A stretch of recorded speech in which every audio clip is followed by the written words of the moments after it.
Hi, good morning to everyone who's watching. Good morning to you, or afternoon, or close to afternoon to you, Pip. I got a chance to meet you shortly backstage, but I just wanted to once again say I am so excited, so grateful, and um, I'm excited. I've been wanting, I've been waiting for this conversation, and thank you so much for joining us, Pip. Oh, Natasha, it's such a pleasure to be here. I've been really looking forward to it ever since you got in touch. I think the work that your organisation does is just, extraordinary. And I feel very humbled, really, that you wanted to talk to me. So thank you so much for the invitation. You're very welcome, Pip. I mean, you're very right in a sense that the reason why we wanted to have this conversation with you is because we are in the work of activism. We are constantly using words strategically, unconsciously, consciously, sometimes reproducing biases and prejudices, sometimes correcting them. And so when I got a hold of your book, which enlivened me in so many ways, I thought, well, we've got to talk about words and the words we have lost and the words whose meanings have changed over time. And you capture it in a beautiful novel. Uh, and Pip, I wanted to ask you, why did you call it the Dictionary of Lost Words? There were a few things that made me write this novel. And the very first thing was an idea that I had. And it just came to me kind of like, some people say this, and I always wonder what it would feel like. And then I had one of those lightning moments where I had an idea that I thought was important. And I don't know that I've ever had an idea that I thought was really important before. But I knew that this was, and I read this book, which is The Surgeon of Crowthorne. Pretty much everywhere else in the world, it's called The Professor and the Madman.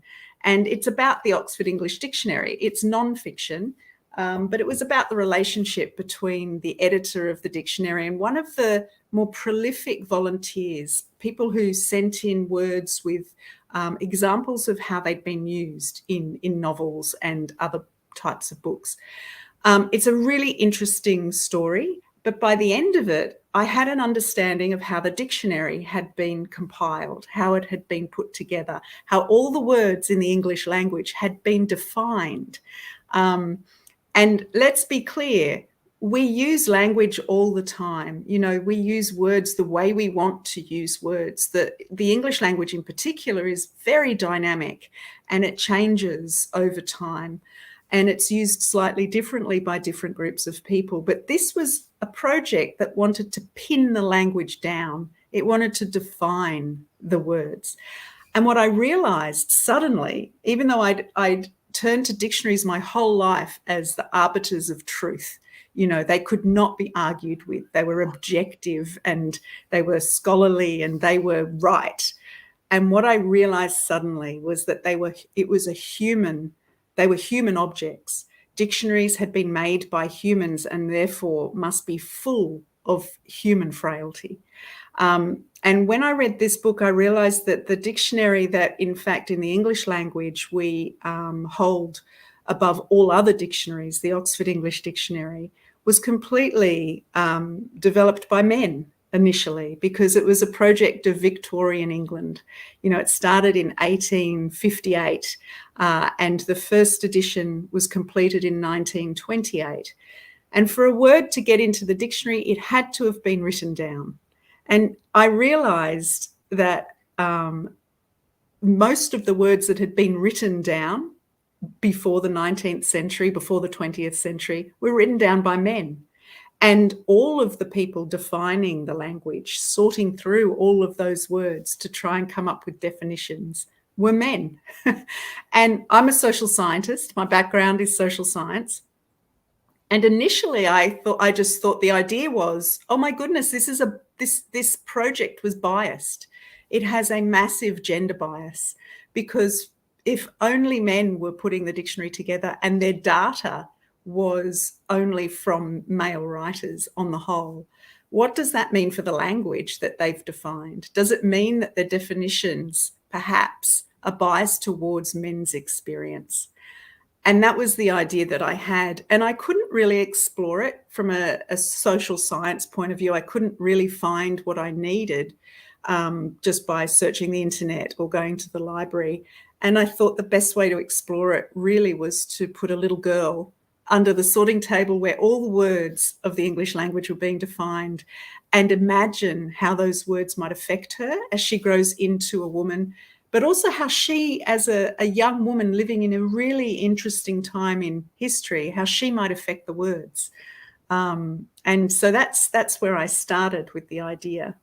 And the reason it's called the Dictionary of Lost Words is because the very first word that comes into this little girl's possession is the word bondmaid.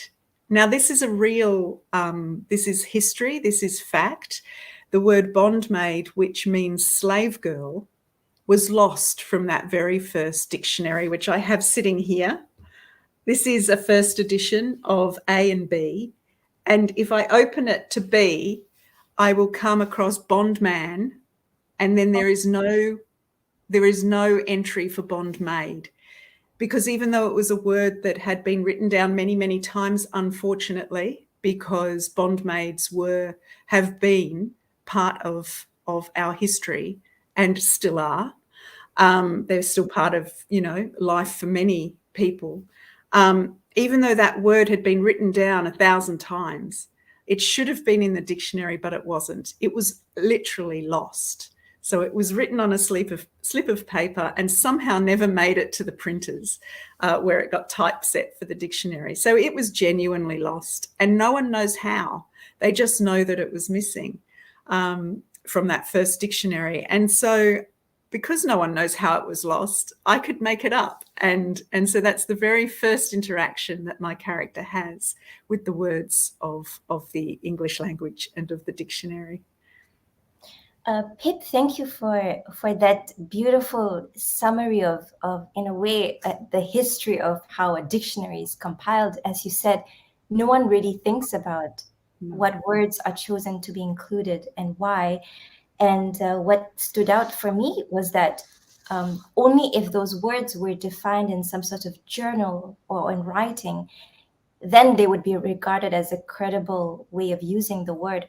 Yes. But what does this make of women's experiences or the experiences of the working class and other marginalized groups?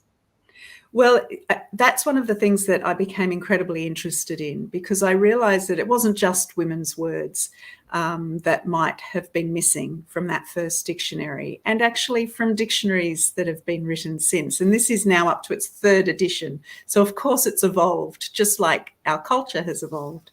But I was really interested to know, do words actually even mean different things to different people? Like, that was the first question, really, because if we all mean the same thing when we say a word, it doesn't really matter who defines it. But I didn't believe that we all used words the same way. And I also thought that there were absolutely going to be words that were used in the birthing room, for instance, or in the scullery, or down the mines, or in the trenches of World War I, words that might not have been written down because the people who wrote books were never in those places. They were never there to hear the words and to really understand how the words were being used and what the meanings were. And what I did find when I went into the archives of the Oxford English Dictionary is actually that, I had access. I mean, it's really quite extraordinary. They gave me access to the original slips. So I was saying earlier that the Oxford English Dictionary, in a way, is the first crowdsourced project, because James Murray, who was the editor at the time, when he took over, he realised the project would never get done if they just relied on, a handful of really well-educated Oxford and Cambridge men. What they needed was the general population to participate in this project. And so he sent out a call through journals and magazines and newspapers for people to send in examples of how words had been used. And they can use examples from books, but they can also use them from newspapers, from medicine labels on bottles, anywhere where a word had been written down. that was a valid use of a valid reason for a word to be in the dictionary. But it did have to be written in script.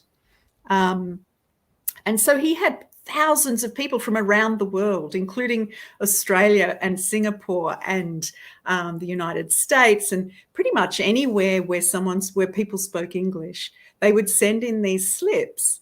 And so I had access to these archived slips, thousands and thousands, hundreds of thousands of them. And they're all in alphabetical order. So I can have a look at how the words had been used in the various ways that words might have been used in writing, of course. And then I could compare that to the dictionary that was published. And I could see that some senses of a word might have been left out of the dictionary, perhaps because it was only ever recorded on a single slip of paper, not on 4 or 5. There weren't many examples of it. That might be one reason why a word wouldn't get into the dictionary. Because there were so few examples of it being used in writing. And I also found evidence of words that had been, they were going to be in the dictionary. So I had the proof page, the penultimate kind of printed page. And then an editor had put a line through the word with the word excise next to it. So they'd literally taken the word out of what was going to be the dictionary. And in some cases, these were words that had been coined by women. So women authors, novelists, and so on. Now, of course, as a novelist, I was picking and choosing some of the things that I would put in the novel, but everything in the novel that refers to words from the Oxford English Dictionary, either in the dictionary or excised from the dictionary, is true. So I didn't make up any words. Even the words that we know. Say that again. What were some of the words that were excised? Okay, so some of the words that were excised, well, one in particular is the word literately. Now, it's a word that we all understand because we could all put it in a sentence without even thinking too hard. But you could say, oh, she spoke very literately, or she wrote that letter very literately. And it was a word that was used in a novel by a Mrs. Griffiths back in the 18th century. And she had 5 lines dedicated to this word in the dictionary using her quotation from her novel, which was much like I just used then. And I found the proof pages and a line had been put through it and it had been excised. So it didn't end up in the dictionary. But on the same page was the word literata. And the word literata means a literary lady. And it was right before literati, which means literary person. And what I found really interesting was that we needed to separate women from the literati. Women weren't people. There's this implication that the literati really are just men. And that when they use the word people, they are automatically excluding women from that. If you then need a new word to describe an intelligent woman. Anyway, that word stayed in and it had the same number of examples of usage, but it was written by Coleridge. And so Coleridge was a well-respected literati, member of the literati, and his word stayed in the dictionary, whereas Mrs. Griffith's word was excised. And for me, that was just emblematic, if you like, of so much that we still experience today when you think of how many women's words get into the literary pages of a newspaper, whether as an editor, whether as a literary critic or their book being reviewed or so on. We have people in different countries who literally measure how many words are dedicated to men's work and how many words are dedicated to women's work, and it's still unequal. And that was just this lovely example of that happening, 100 years ago in the dictionary. May I ask you, I had listened to, I'm a big fan, so I listened to several of your interviews before, and one of the examples you gave was how the word menstruation was defined. Could you tell us more about that? Yes, so this is interesting because I was really interested in following my character Esme from the age of 4 right through to womanhood. And of course, that means that she goes through puberty during the story, and she's motherless. And this is a really important aspect of the story in a way. I kind of needed her to be, I suppose, in a situation where she didn't have a mother who she could turn to at various points in her life. And she instead turns to the words that she is surrounded by. Her father is a lexicographer, so he turns to the words. In some ways, he has shown her that the words will help her to understand the world. And she is literally surrounded by the words. So she spends her time in the scriptorium, which is where they were doing this work. And it is lined with these little pigeonholes, which are stuffed full of those slips of paper I was telling you about. And it also, as the dictionary progresses, you know, it is also filling up with all of the fascicles, which are just small sections of the dictionary. And she has access to all of these words. And so when something happens to her that she doesn't understand, she turns to the words to try and understand. And so when she starts menstruating, her father, bless his heart, her father sort of introduces her to the word menstruation. You know, he goes straight to the sort of dictionary definition of what's happening to her. But of course, you know, dictionary definitions don't really often explain what's going on. She also talks to Lizzie, who is the maid in James Murray's house, who looks after her quite a lot. And she talks to Lizzie about this thing that's happening to her. And Lizzie introduces other words like the curse. And so what Esme does is she turns to the words in the scriptorium. She looks up menstruation. She looks up curse. Now, menstruation, actually, the word that would have been used back then, menstruation wasn't the word that would have been more commonly used. It was catamenia, which is a word I'd never heard of. And catamenia is the bleeding that women experience. But there were other words, and one of them was menstrosity. And there were all these words that sounded monstrous. And does mania mean mad? Like it's to attribute? Yeah. Yes, madness? I think so. Yeah, and we all know the history of, you know, hysteria as well. You know, so many words that describe madness or a sense of being unhinged or unreliable or any of those things do come from words that describe women's bodies. They're, you know, like hysteria is one.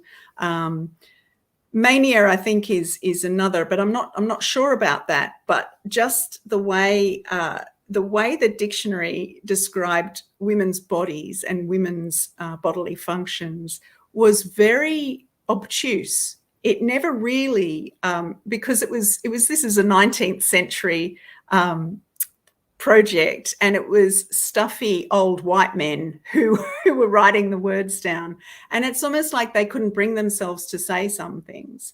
So many words are not in the dictionary, and if they are in the dictionary, they use very, very scientific ways of describing the functions. So I think clitoris is in the dictionary, but I didn't understand a word in the definition and there was certainly no reference to pleasure at all in the definition of clitoris, for instance.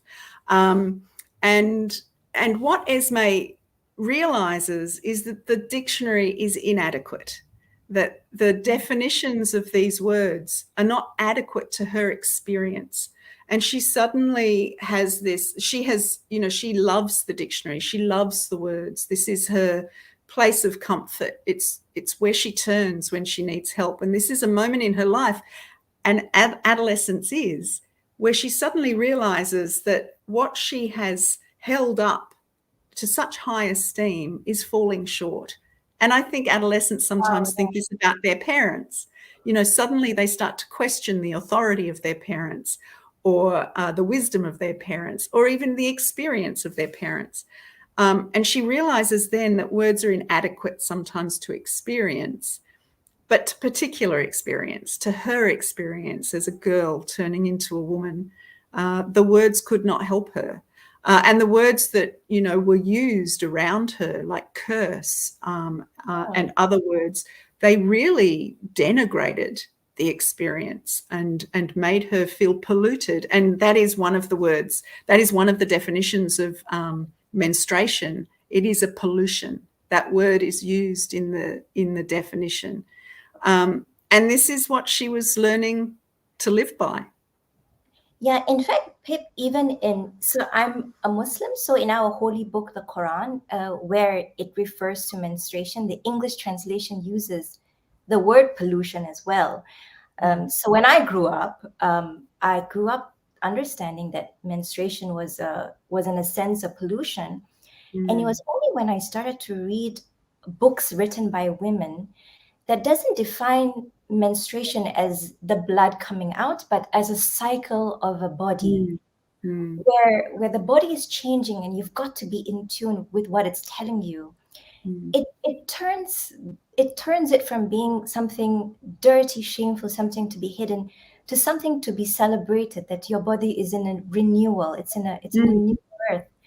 And I must say that I only started to learn, well, just in terms of menstruation, I only started to learn that side of menstruation or the cycle in with new words. And that's why the words is so important, because it's a normative type of process. It defines for you what your experience should and can be, no?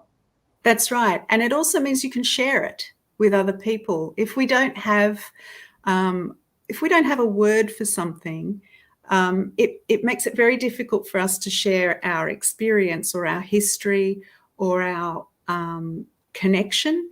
And I think about this a lot with Indigenous languages. You know, so around the world, countries and peoples have been colonized. And when a people are colonized, the first thing that is taken is their land, but the second thing that is taken is their language. And when you take anybody's language away from them, or you make it difficult for them to communicate, you are taking away their history, their kinship, their connection to place.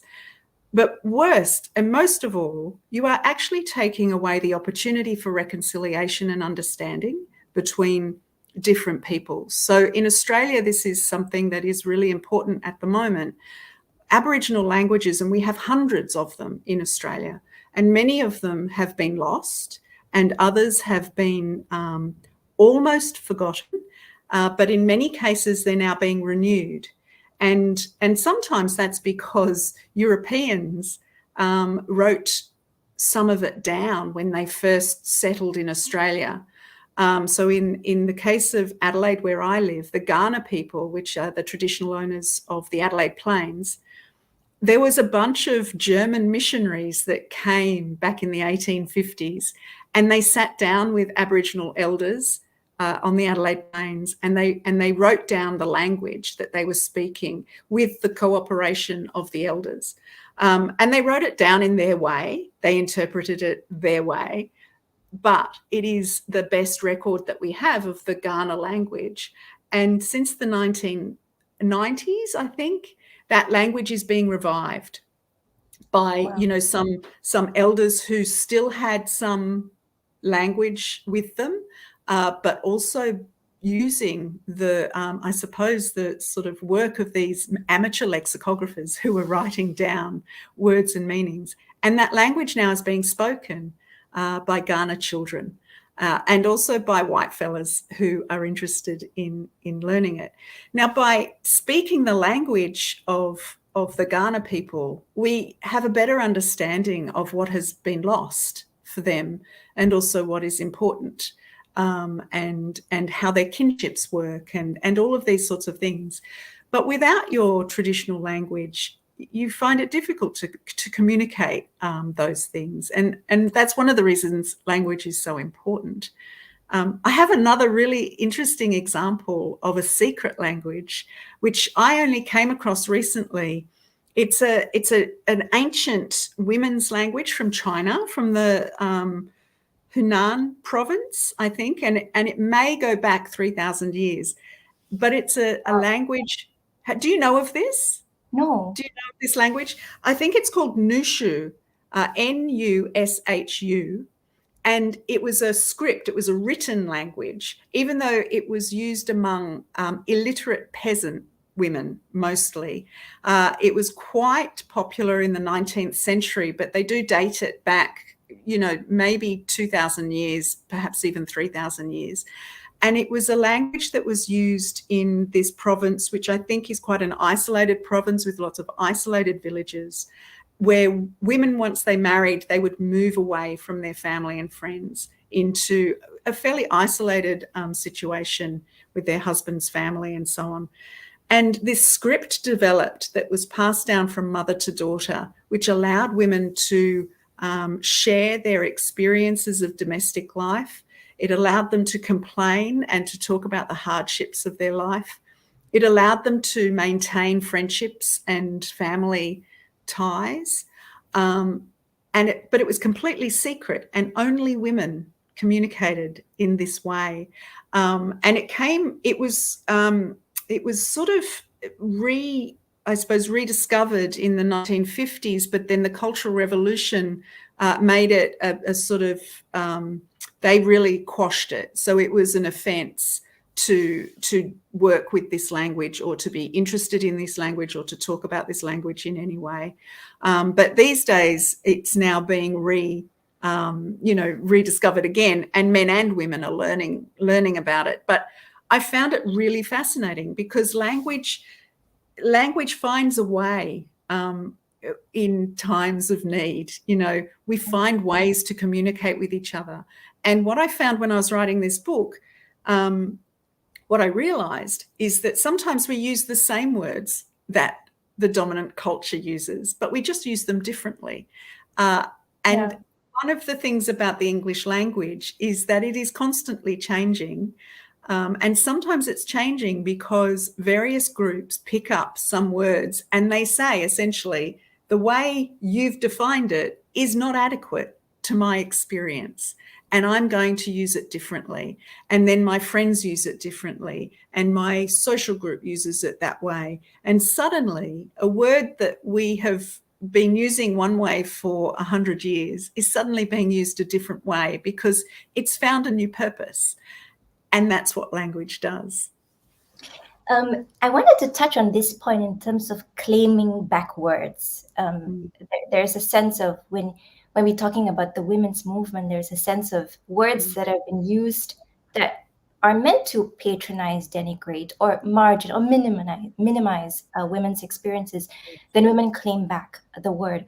And when I was listening to one of your interviews, one really stood out, which is suffragette. Yes. Please tell us about that word and the claiming back of that word.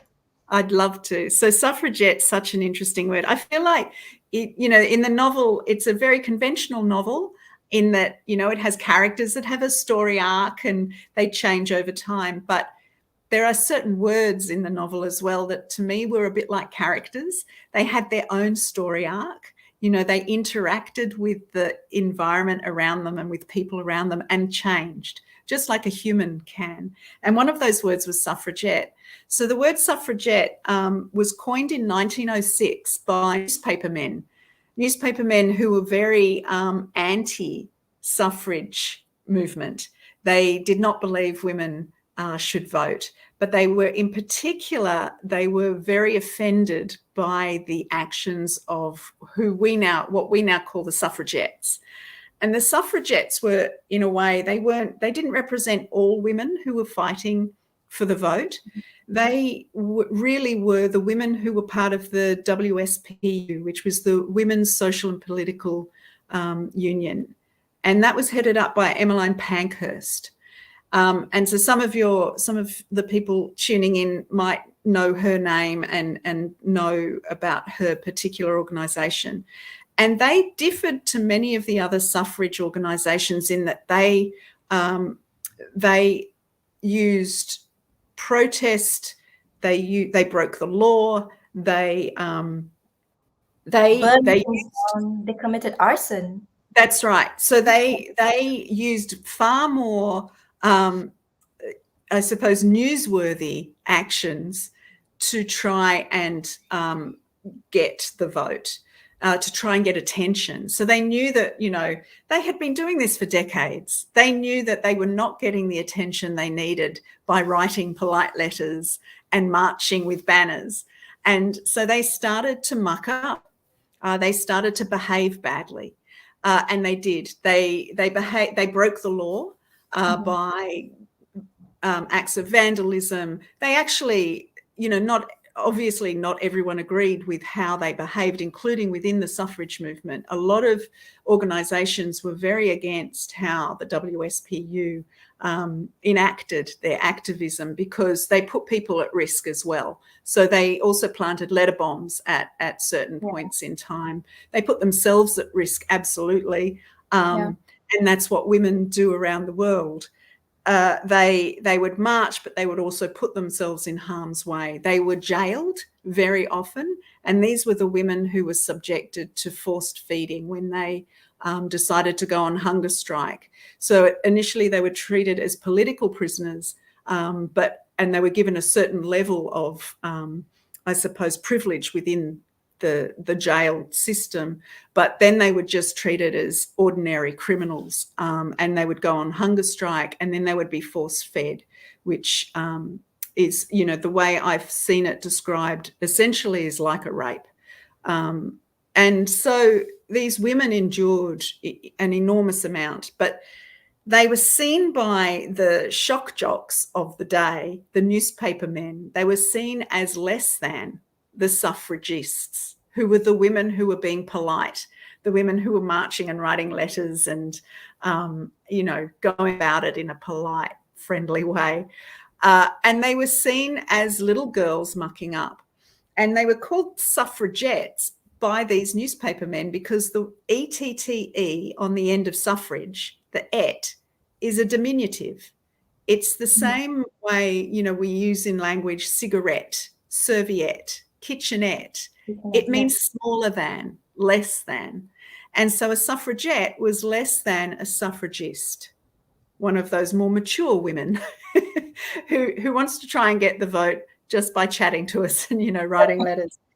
But what happened was Emmeline Pankhurst, very cleverly, she decided that we are not going to be put down by this word. We are going to use it. We are going to appropriate the word and change its meaning. And she did it in a heartbeat.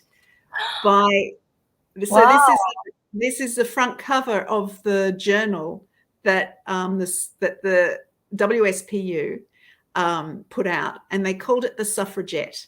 And from that moment, in a heartbeat, she changed the meaning of this word from one that was derogatory and diminutive to one that we still use, sometimes inappropriately, like we get it wrong a little bit, but we still use it as the flagship for the suffrage movement.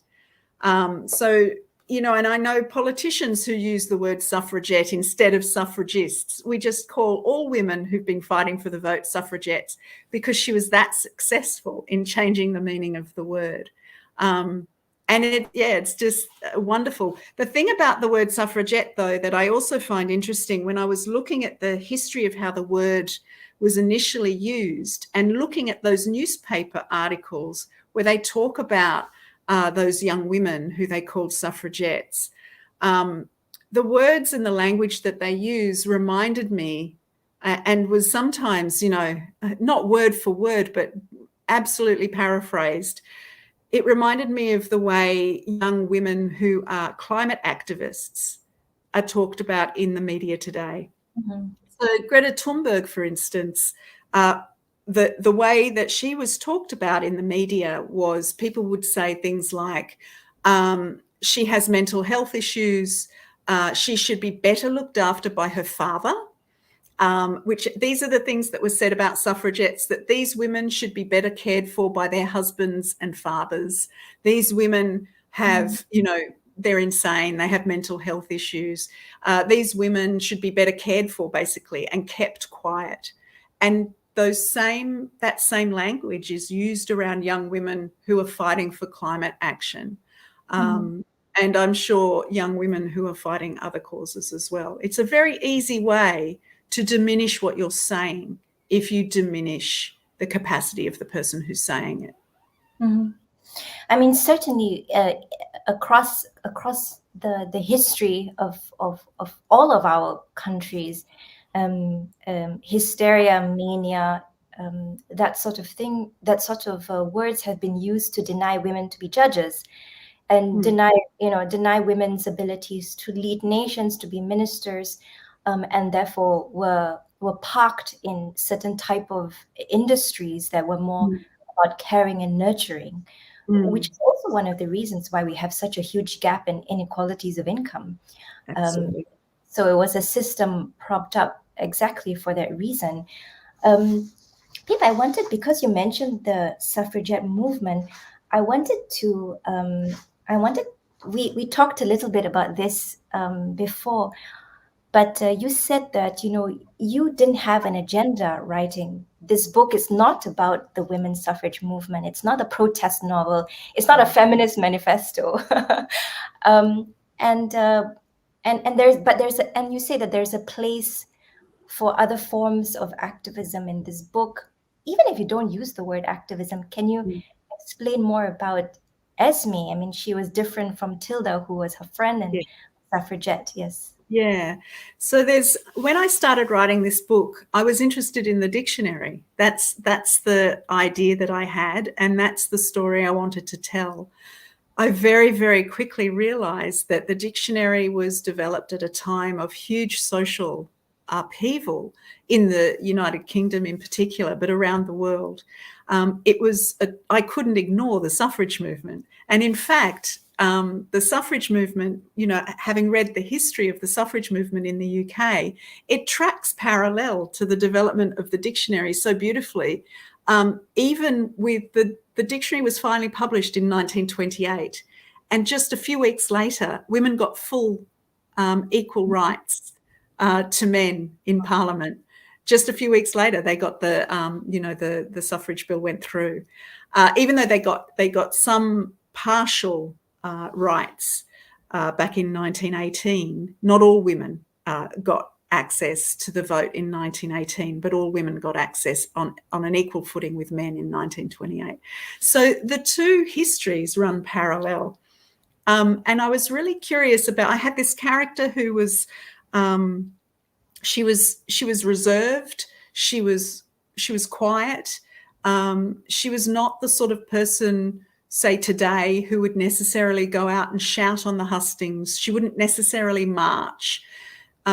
She wouldn't shout, but she was still interested in gaining the freedoms, the equality, the rights that the suffragettes who we were just talking about were interested in. She had the same desires to be heard, but she didn't have the same way of being an activist. So her friend Tilda, who is an actress, an orator, an attention seeker, someone who feels energized by going out and shouting and marching and trying to convince with her words and her language and her verve and energy.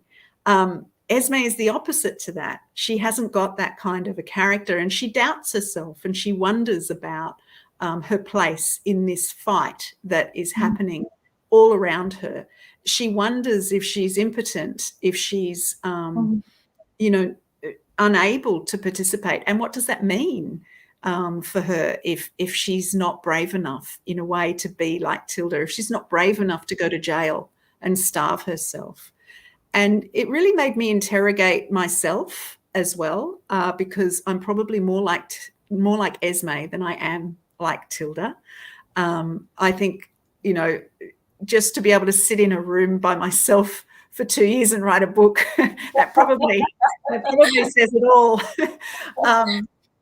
And I sort of had to interrogate my own activism, if you like. Of course, I will march, but I won't shout. I don't shout, and I'm not an organizer. And I have wondered many times, is that because I'm not brave enough? Is that because I'm not committed enough. And in some ways, I did explore that a little bit in this novel. And Esme's godmother gives Esme some advice when she's expressing these sorts of things to her. And she essentially says, there is a role for everyone. And there are many ways to communicate what it is that you think is important. And just as there are many ways to communicate what you think is important, there are many ways of receiving it, which is, I think, what we were talking about earlier. Some people respond to the letter bombs and the graffiti and the shouting and the disruption. And because so many people respond to that, it means it's necessary. Other people respond to subtler forms of communication.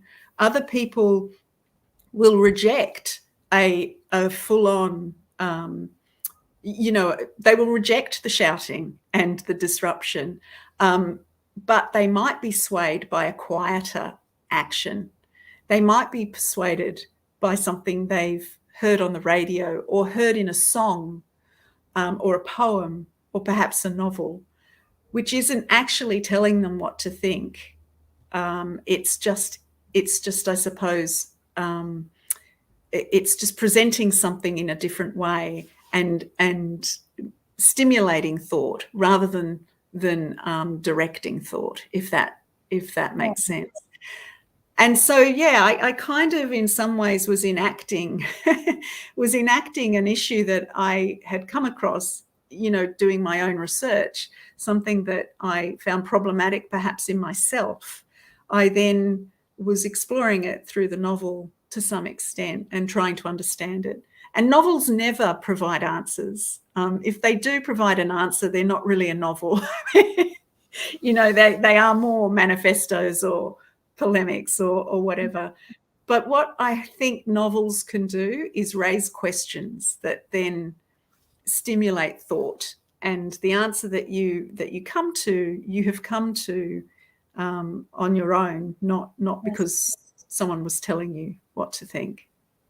Yes, and Pip, I really that what you said really resonates with me because I also think that the mundane ways we subvert, the impositions of our lives, the ordinary things. In societies where women are not allowed to cycle because their families are afraid the hymen may tear, when they cycle, it's an act of activism, even if one cannot define it as such. And so when a lady sings on the top of her lungs in a society where her voice should be muffled and whispered, that I think is a form of activism. Absolutely. I think many of us, even myself, who I define myself as an activist before anything else, I'm an activist. I always ask myself, what's my role in this struggle? Where are my talents best placed? If I were to write, am I writing a policy? Am I writing a book? Am I writing an article? And how am I deploying words to achieve my goals? But musicians are also activists. I mean, how much music moves us? Sometimes when I'm drafting something as bland as a policy, behind me is some humongous flamboyant music that's playing in the background that's driving the energies. So I think it's really good that from this book, what I'm taking is that we all should and can have a place in activism in these various forms, and books are certainly one very special way, because this will last 1,000 years, maybe 2,000 years. Women in the next generations will pick this up, and whether fortunately or unfortunately, it resonates with our times. The themes brought up here in this book resonate with these times as well. Yes. So I really appreciated what you said about that.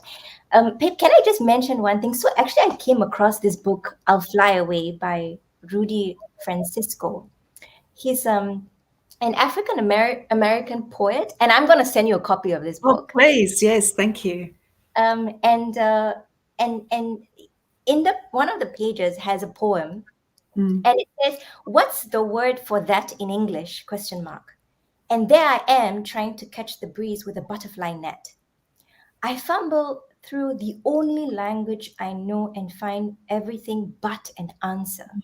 Yes. Eventually, I give up and say, I don't think there is one. English is the shiniest hammer I own, but it's also the only thing in my toolbox. I use it all the time, but there is so much it also cannot do. Interesting, no?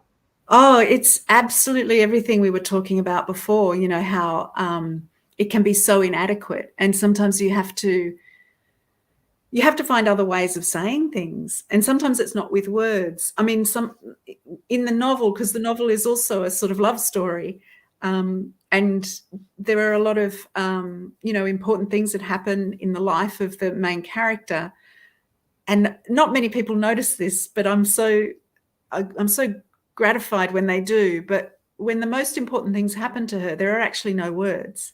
So words are not used at certain times in her life to express certain emotions, because in fact words are not up to the task of some experiences.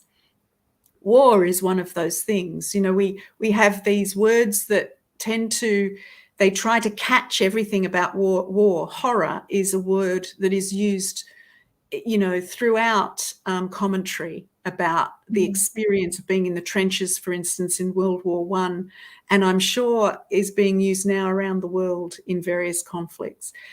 There are no words really to describe what happens to a person who experiences war firsthand in the trenches, if you like. And the word that we then tend to fall back on is the word horror, because we all have a bit of an understanding of the many, many things that word might contain.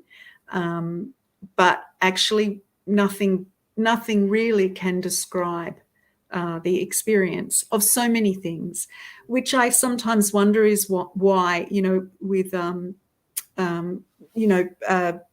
when people are traumatized, what sometimes happens is they become mute, because there is no way of expressing what has happened to them. Yeah. There's another interesting thing that sort of you were talking about earlier. We were talking about that Nushu language that the women used. They never spoke it, not in conversation like we're having now. They only wrote it down, or they sang it. And they would sometimes sing it, in their compounds. And women in another compound would hear it, would hear the song. And the song was often about the trauma of their life. And this is how they shared what was going on and how they survived it. Because sometimes you can't really survive unless you can share your experience. And if the words are inadequate, you find another way. Poetry, he has found a way to express something without saying it directly, which is beautiful. And so, therefore, if a lot of oral traditions are passed in the form of poetry, in fact, that is a source of information of women's experiences and their complaints and their celebrations, no? Absolutely. Yeah. I totally agree. And the poem that you just read out then as well, I think is an example of how you use words that are inadequate, you fashion them in a way that makes them adequate. So even though there might not be the right number of, the right words might not exist, but sometimes when you use the wrong words in a particular fashion, you group them in a particular way. You use them as building blocks to build something new. He, in that poem, he actually created an understanding for me of something that he was experiencing without using a single word that described it. He created meaning from those words. And Pip, even so, I'm a lawyer, so there's the word genocide, which in legal terms mean this killing with specific intent a person on the basis of race or ethnicity and religion. And in fact, this word genocide, of course, it has roots in Latin, but it was campaigned by a Polish lawyer who was exiled from his town in Poland when the Nazi Germans were encroaching upon went to war with Poland. And he escaped, and he had tried so hard. If we read into the history of this term genocide, he tries so hard battling with the British lawyers and the American lawyers who were in control of the Nuremberg trials. No, they were drafting the indictments, and indictment contains charges. Charges are what defines what act comprise of a crime. He battled with them, and he says, "I want genocide, this word, to be in it." But genocide, because it's such a horrific word, to just use this word horror, it really exposes our inhumanities, our deep inhumanities. They said the word is too flamboyant, it's too outlandish. Imagine, and he succeeded. The word genocide was brought into the Nuremberg trials, and now it's part of international law. But I mean, it's not that long ago when it didn't even exist. Yes, and if it didn't exist, it meant that the crime couldn't have happened in some ways. You know, if you can't label something, it means it doesn't exist in many people's, you know, as far as many people are concerned. You know, it happens with so many things. It's mental health or mental illness, you know, physical illness, the law. There are so many places where if we don't have a word that we can use to define a particular experience, then the experience goes unacknowledged, unheard, unvalidated. It becomes not important, and therefore it doesn't become addressed. Change doesn't happen around it. I think the same is happening at the moment with gender identity and sexuality. If you know, the reason there are so many letters in LGBTQIA+, the reason there are so many letters is because people are finally finding a way to identify themselves. They are finally finding a language that explains who they are. And it's important that we all use those words, that people are claiming for themselves. And the fact that we had such a binary understanding, perhaps, of gender in the not too distant past, you can imagine now how damaging that would be to someone who doesn't identify as he or she, for instance, and what that might mean to the way you are in the world and who you see yourself as and how other people see you if you can't actually put yourself within the meaning of those two words. And so I see, you know, it's just constantly happening where we're realizing that there are different ways of being in the world, and our language is always going to be behind our experience. And we have to embrace the new language that comes up. And young people are often at the forefront of creating language, I think, because, you know, they're the most imaginative, they're the most, they're looking at the world anew. They're not, I mean, I'm such a, you know, I'm dyslexic actually, so I'm not great with words. But I used to be one of those people who was a bit of a stickler for grammar. once I understood. But these days. We will not get along, Pip. No. Well, and these days I'm the complete opposite. You know, I because I've written about a dictionary, I have a lot of people who are very, you know, they really like words to be used correctly. They really like correct grammar and so on. And they think they'll find an ally in me. In fact, I'm so enthusiastic about the way young people, people who are speaking English as a second language, people who live in cultural or social situations that are diverse in relationship to, you know, to the people who sort of rule their countries. I am Yeah. such an advocate of how they manipulate language to suit their needs, and that we need to listen to that because it tells us a little bit about their experience and what's important to them. And it's just constantly evolving, and we should listen to how it evolves because it will tell us a little bit about people's experience. You know, I came across from a book by the author Azar Nafisi, and she describes the within the first chapter of Mark Twain's book, The Adventures of Huckleberry Finn, Mm. And he was chided for writing the way ordinary people speak. Yeah, yeah, And the word and she says the fact that the word civilization begins with the letter S in itself, the construction sets the tone for what that this book is going to break the boundaries of language, and yes. that's really illuminating. It is illuminating, and because what he was doing also, although I don't know, I don't know the details, but what an author is doing when they use that kind of vernacular spelling Yeah, is they're respecting the context that they're writing about yeah, when they do that. Yeah, they're giving it a louder voice than it might have had if he used the correct spelling. I think, yeah, Yeah, it's wonderful. yeah, Yeah, exactly, exactly. yeah. Will you show us the slips? Yes, I will. Okay, I'll show you a few little goodies. Okay, thank you. Um, Now is the show and tell segment. Yeah. show and tell. So, like I said, I had wonderful access to the archives. And these are photocopies, but they're the real size. So they're photocopies, and then I cut them down. I just cut them down.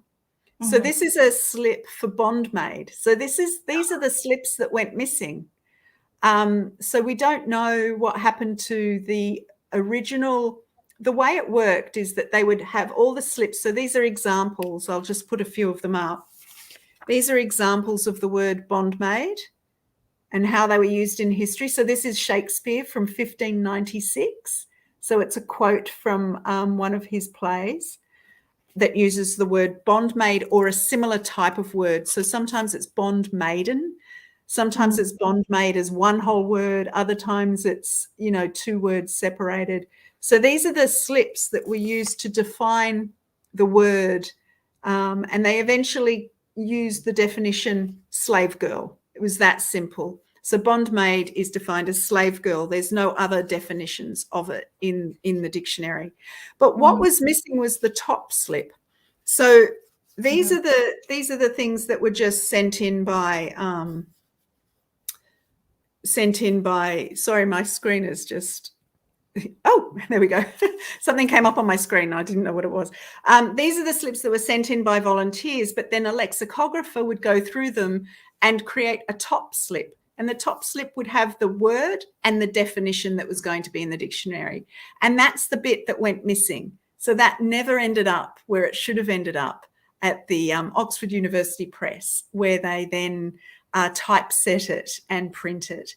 But when I went into the archives and I went into the boxes full of slips, I found all of the original slips in the original handwriting. It's just extraordinary. So that's an example of the slips. But the other thing that I have that I can show you is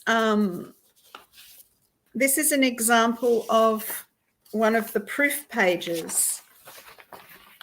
So you can see, yeah, it's they were quite large. So the dictionary has 2 columns, and you can see how much editing went on before it was finally printed. And this has, I don't think it has an example of a word that's excised, but it's got a whole lot of little additions and edits. And sometimes they'd have a little slip of paper stuck on the side with a new entry, and other times they'd just have a big line through a word that they decided they didn't want anymore.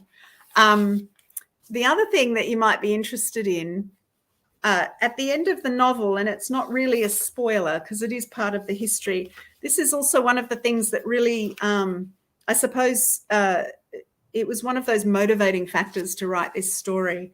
When I was looking at the history of the dictionary, I found just stories that when the dictionary was finally published in 1928, they celebrated it with a great dinner at the Goldsmiths Hall in London. And I read about this dinner and found out that only men were invited.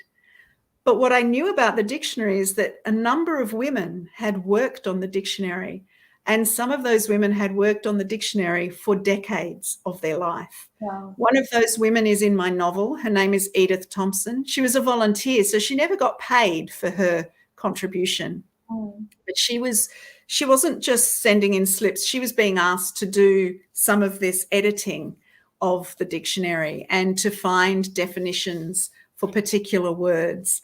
And what I found out was at this dinner, only men were invited, but 3 women were given permission to watch the men eat from the balcony.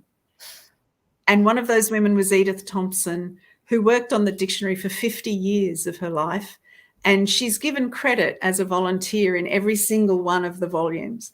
Another one was Eleanor Bradley, who was the daughter of one of the other editors, and she was paid to work on the dictionary for about 40 years of her life.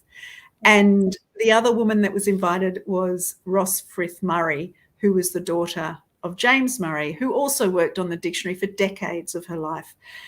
And they got to watch the men eat salmon. I've got the menu for this dinner. They ate salmon. They had turtle soup, asparagus. Oh, it's just, ham, champagne ham. I've got the wine list. It's extraordinary. And I also have the seating arrangement. And I just couldn't believe some of the people so this is the seating arrangement. So every single man that was invited is written on here. And it includes Tolkien, who wrote Lord of the Rings, Wow. because he worked on the dictionary as an assistant for 18 months. He defined the words walrus and warlock. Can you believe it? He was invited, even though he'd only worked on the dictionary for 18 months. Other people were invited who'd never worked on the dictionary, but had written articles about it. So they might have been newspaper men. A school teacher was invited. He'd never worked on the dictionary, but he was a friend of a friend. And yet these women who dedicated their lives to it probably sat on a fairly uncomfortable bench in the balcony and just watched them eat. And this imagery of that, the symbolism of that was kind of extraordinary. So, there are other things that I found in the archives, the detail of those things makes it so real. And some of it I include in the novel and other bits I fictionalize. But yeah. But that was the way in which you could resurrect Edith and I guess recognize her contributions to the dictionary, Yeah, that's right. And I had an ethical dilemma really about using her because I've turned her into Esme's godmother, and Esme's fictional. She never existed. So the ethical dilemma that I had was using this woman, this real woman, and I suppose using her real name and fictionalizing her life, and in so doing kind of making up to some extent who she was, which of course I can't know. I can know some things because sort of in the archives, I also came across many letters that she wrote to James Murray. Yeah, and also to the Murray girls, the daughters of James Murray and his wife.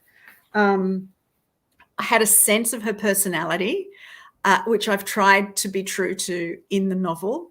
I loved her so much. She did remind me a lot of my mother-in-law as well. So it was kind of nice to be able to, I could kind of combine the characteristics of the two. But the dilemma I had was normally in fiction, if you do make somebody up to such an extent, you would just give them a different name. You'd give them a pseudonym, and at the end you would say that this character was based on Edith Thompson. But she had had such an important role in the dictionary. And when I look at the historical record all I could find was about half a page of information about her. Very little. And the only reason I found that is because she wrote a biography of her grandfather, who was a parliamentarian. And actually, he was very instrumental in universal suffrage, which another wonderful word. So the word universal suffrage never included women. So in terms of universal, yeah, that's right. It was that was all about giving men equal rights. So working class men and men from different backgrounds, the same rights as the ruling classes. And so she wrote a biography of him, and that's the only reason we know anything about her, really, because of her relationship to a man. And so I really didn't want to give her a pseudonym. I wanted to use her real name in my novel because I thought she deserved to be known. And so what I did is, whenever she's in conversation with Esme gives her a nickname, which is Dita. And that nickname is fictional.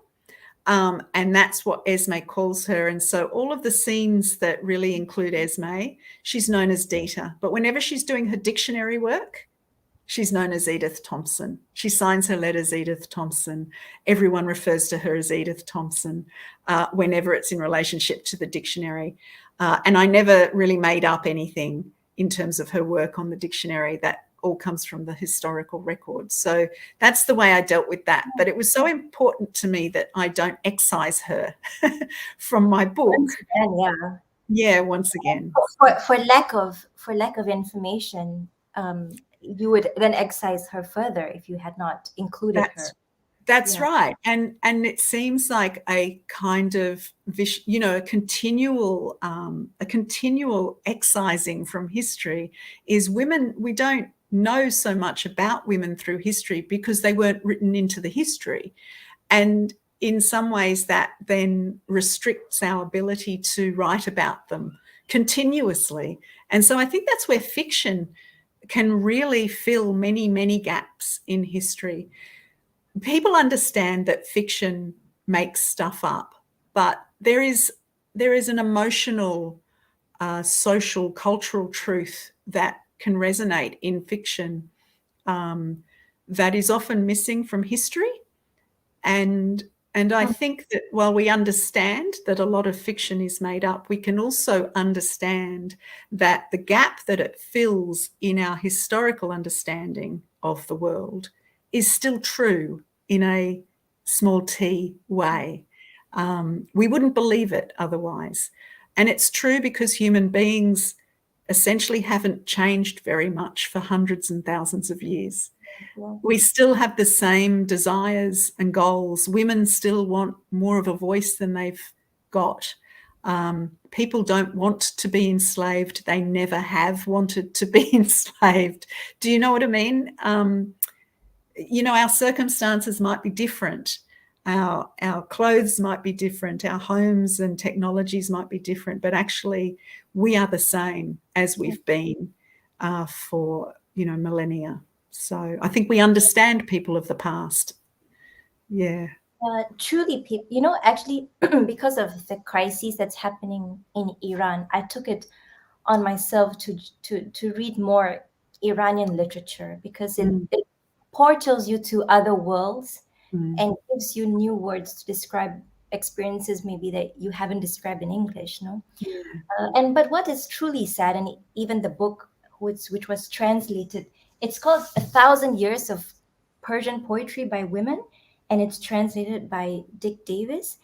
But unfortunately, for some of these women poets, in terms of their biography, there are only 3 or 4 lines to describe them, and nothing more. No. And what I like about what you said about Edith is that in order to know her, you had to read her letters. Yes.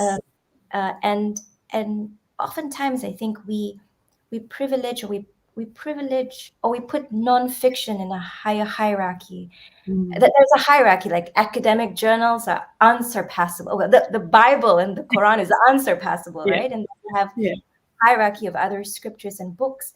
and poems and poetry letters, which are correspondent, like everyday correspondences talking about domestic life, and seem to be and not as important. But Yeah. when you go down to it, you get, like you said, you got to understand who Edith was. And I think the same.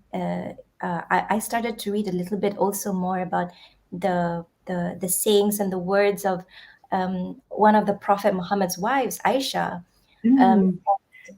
and of course people in our culture speak of her highly and respect her.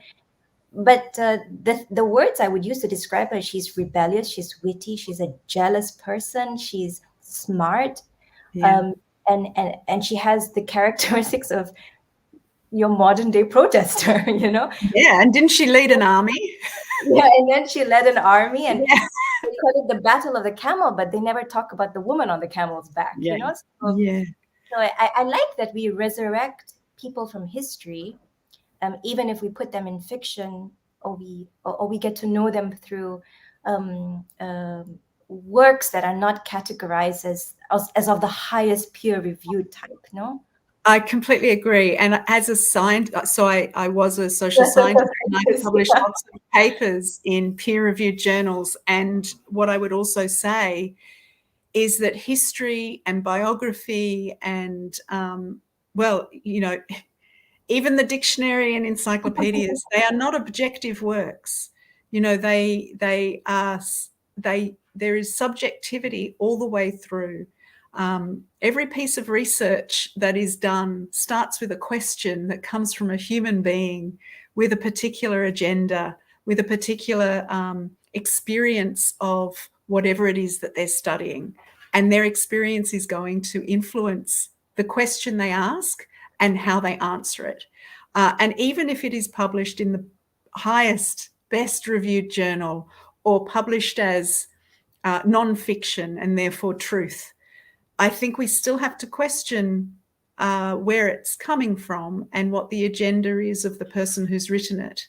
And I think fiction, poetry, letters, these things can give us as much understanding of the real world as any non-fiction can do. And at least it's transparent about its, you know, about where it's coming from. It's not clothing itself as objective.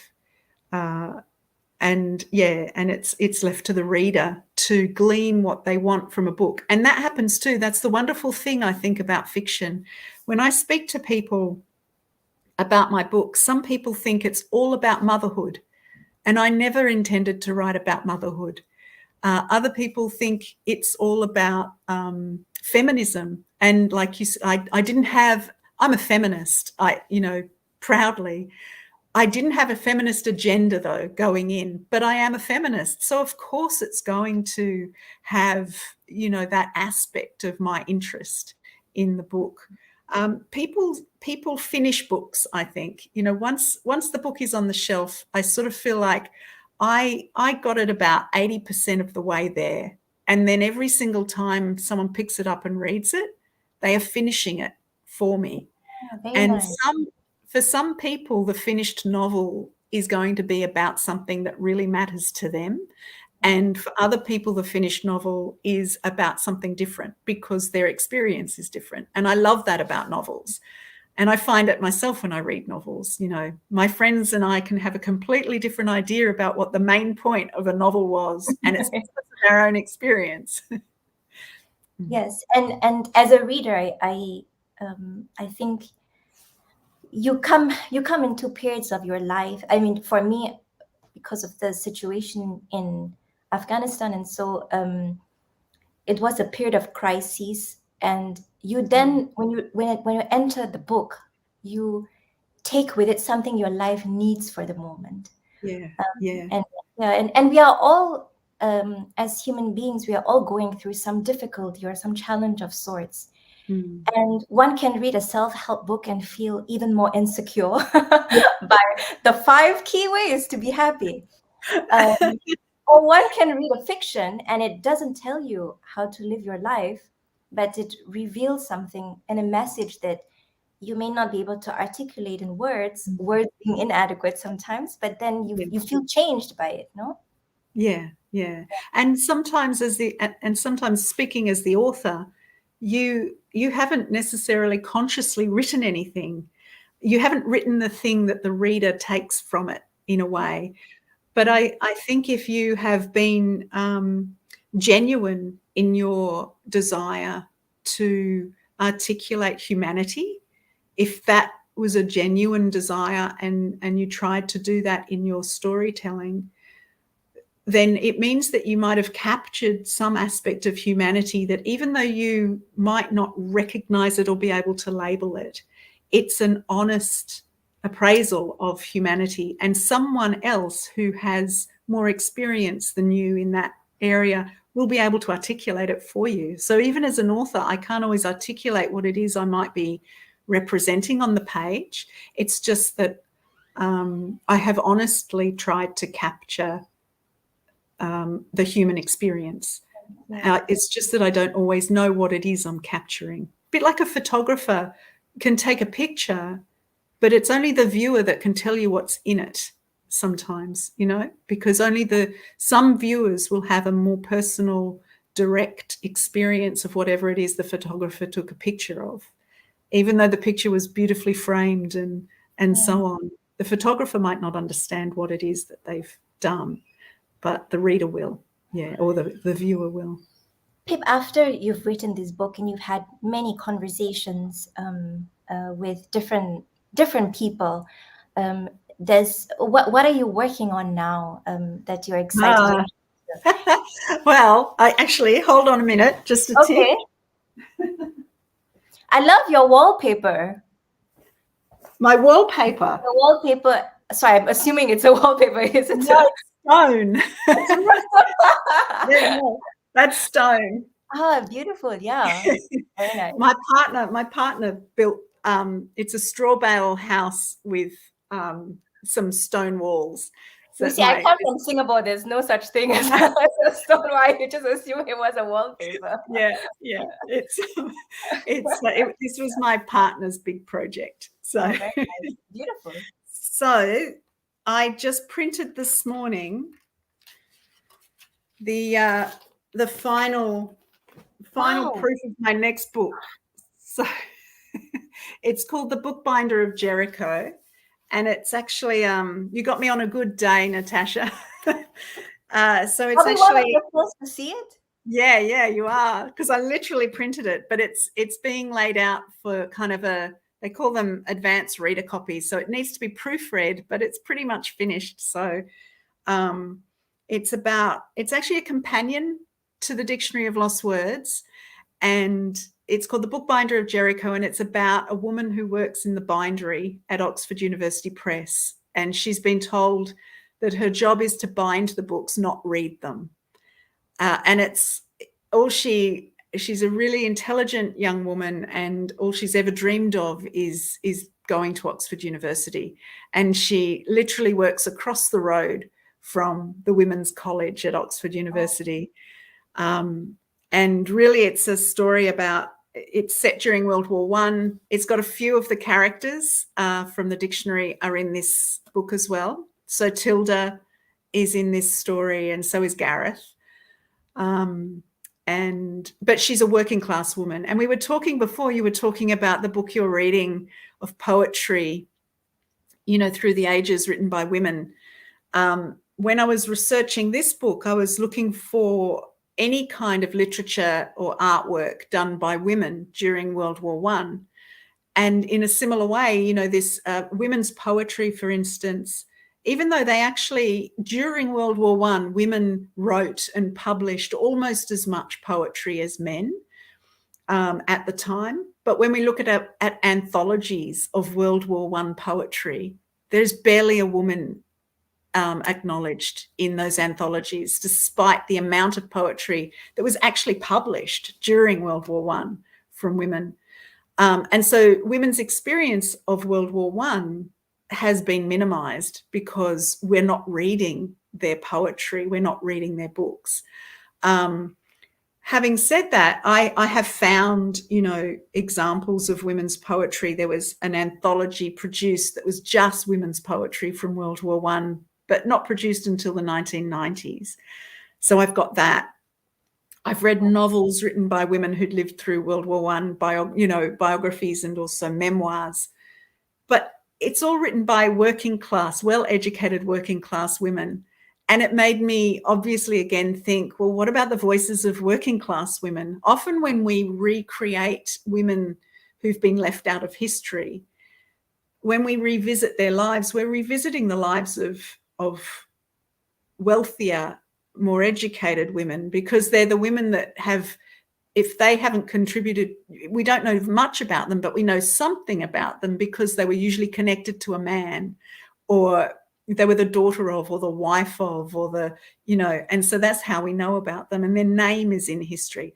But there are so many women who are left out completely because they were illiterate and they were not related to a man who made it into the history book. So I've still had to sort of fictionalize to some extent the experience of being a working class woman during World War I, and that's what I really wanted to do.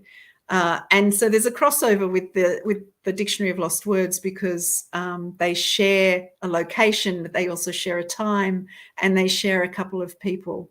But I've really enjoyed this book as well. So I think it'll be out in this. Well, I know it will be. It will be out in Australia at the end of March next year, and then it will be out in the US and the UK around July, August. So I think Singapore, you've got the US cover. Okay. So I think in terms of Singapore, a book being in the bookshop, it's probably August. But yeah, long. Yeah. So long. We have to wait so long more. But what does Jericho mean? Jericho is the name of Jericho is obviously a very famous place, but it's also the name of the I suppose these days you'd call it a suburb, but it was the town of Jericho, and it's butts up against Oxford, and it's the place where Oxford University Press is. It's this extraordinary kind of stone building in the middle of this very, very, very working class part of Oxford. It's these days it's an incredibly wealthy part of Oxford, like a lot of these places have become. But back in the day, 100 years ago, it was a very, very poor part of Oxford, but it was where all of the books for Oxford University were printed and bound. So that's where she lives, and she lives on a narrowboat on the Oxford Canal. So yeah, so that's I think I think so many of us readers we're so excited to get this new gift, and glad that it's somehow connected to, because we can't let go of this book the Dictionary of Lost Words yet. I couldn't either. I wasn't done with that part of the world and that time in history. And also I realized, I had written a book about a middle-class woman, because women were between the lines, if you like, of the Oxford English Dictionary. But something that I sort of did on purpose is there's a working class woman in that book, and that's Lizzie. Yeah. But I don't write very much about her life. I don't give her too much of a voice. And I do that on purpose, because in so many ways, if women were writing, if they were acknowledged, it was almost always middle class and well-educated women who had a voice, if they had a voice at all, if women had a voice at all. But working class women, had even less of a voice. And so this time I wanted to write from the perspective of a working class woman. So that's what I've done. That's really, really beautiful. Thank you so much, Pip, for this time, for the show and tell, and for being part of this conversation. It will energize me for the rest of the week. I've enjoyed it so much, Natasha, and I so respect, obviously, the work that you do. And I have found a way of being an activist that that makes me feel comfortable, and it's quiet. And I tell it slant, but this is, I feel more comfortable than I used to about, participating. Yeah, but it's quiet because it's silent in the form of Yeah. words, but see how much it resonates. So it's Yeah. sometimes the quietness is loud, right? Yeah. And it only is because people read, and Yeah. I really, And that's the importance of reading, because yes. Yeah. it's the way we access world, it's the way we find new words to describe experiences, and it reminds us to go back to the experiences of those who have been marginalized, Yes. even in this day. Yeah, I totally agree. And it's given me access to people like you who I wouldn't have had access to before. People. Our worlds will not have come across each other. Yeah. I'm very, very grateful. And I hope we get to chat again. I'd love to do that. So Absolutely, Pip. And may I just grant your day a little bit of sunshine? This is Nala. Oh, he's gorgeous. He's huge. I thought when you were telling me about him, I thought he was going to be small and fluffy. Oh, she's beautiful. Yeah, she's Nala, and she's adventurous. She takes the unbeaten path. She never listens. Sometimes she's everything a woman should be. Yeah. And she's your pup from Australia, is she? She's Australian. Yeah. My Singaporean boy is a little bit more quiet. Yeah. She's beautiful. Well, thank you so much, and have a really wonderful rest of your day. I will. Thank you so much, Natasha. I've loved it. So loved meeting you. Take care.